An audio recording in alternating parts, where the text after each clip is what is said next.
Well, we'll move on to the Telegraph now.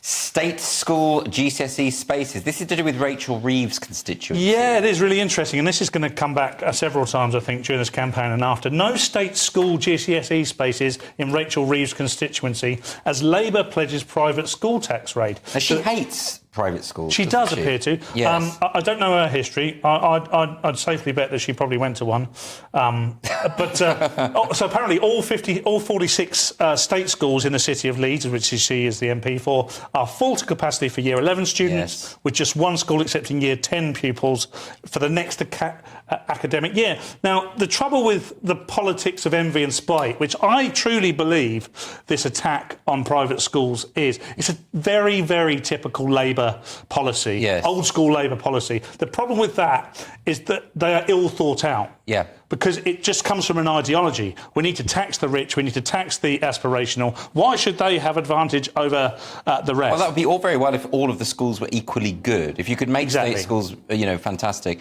I'm wondering, why we don't bring back the grammar school system. Oh, wow, that would be fantastic. It kind of disappeared during our age, we're similar sort of Gen X age group, born in the 70s. It kind of disappeared. If you'd been born maybe in the 60s, you'd have had good access to grammar school. Yeah. I probably wouldn't have gone anyway because my 11 pluses would have probably not been as great as they could be. I came to academia. That's a word I've only learnt recently. Yes. I came to academia later in life, shall we say. Yes, you're now a scholar, but back then you weren't. I was not. So this is the thing, Cressida. I mean, it doesn't look good. No state school spaces here. I mean, what do you make of this? Well, we've just had Emily Thornberry saying, we're going to temporarily make class sizes bigger, so what? And, of course, that didn't go down well at all. So I have an issue with that because, I used to be a teacher and I taught at posh private schools and I went personally to a state comprehensive school and so I've seen the difference myself. As a pupil, I had, there were 40 people in the classroom, right? Yeah. Then I was teaching and there were 20.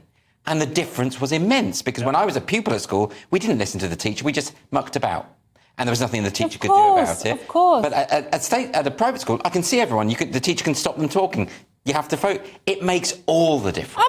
Absolutely. I bet it does. And I bet you could even have larger numbers in a more disciplined environment. Yes, you could. Which typically I believe private schools probably are. Yes. Or let's talk about the Michaela School, the brilliant Catherine Birbalsingh school, where that's a discipline issue, Right, exactly. So I love that example because it doesn't cost any more. It's just a different way of doing things. Yes.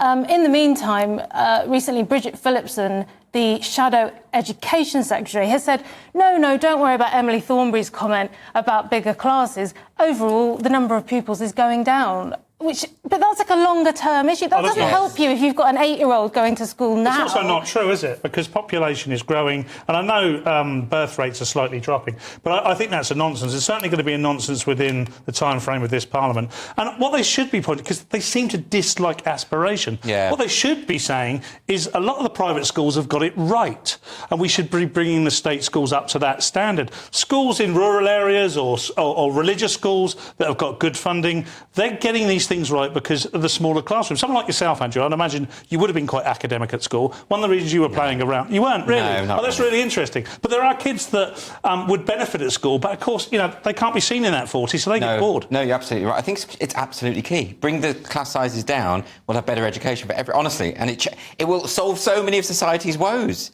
if you can do this. And if you implement a grammar school system, it means people from working class backgrounds can aspire. Like you say, there's this fear of aspiration going on. Bad news.